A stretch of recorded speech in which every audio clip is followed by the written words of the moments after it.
శాసనసభలో తెలుగుదేశం పార్టీ ఎమ్మెల్యేలు కొందరు వ్యక్తిగత ఎజెండాలతో వివాదాస్పద వ్యాఖ్యలు చేస్తూ ప్రభుత్వాన్ని ఇబ్బంది పెట్టేలా వ్యవహరించడం, ఇష్టానుసారంగా మాట్లాడడంపై ముఖ్యమంత్రి చంద్రబాబు ఆగ్రహంతో ఉన్నారు. శుక్రవారం ఉదయం కొందరు మంత్రుల దగ్గర ఆయన ఈ విషయాన్ని ప్రస్తావిస్తూ తీవ్రంగా మండిపడ్డారు. శుక్రవారం సాయంత్రం సభ వాయిదా పడ్డాక తనను కలిసేందుకు వచ్చిన ఎమ్మెల్యేలు కూన రవికుమార్, బొజ్జల శ్రీధర్ రెడ్డిలపై ఆగ్రహం వ్యక్తం చేశారు.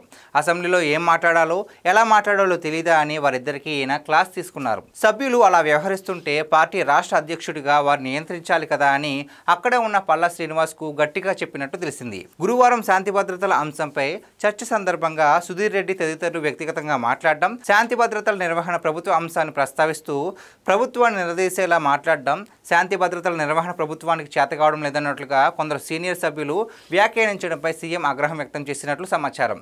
కాలుష్య నియంత్రణ మండలి వ్యవహారంలో దొండ ఉమామహేశ్వరరావు ప్రభుత్వాన్ని ఇరుకున పెట్టేలా చేసిన వ్యాఖ్యపైన సీఎం మండిపడినట్టు తెలిపింది.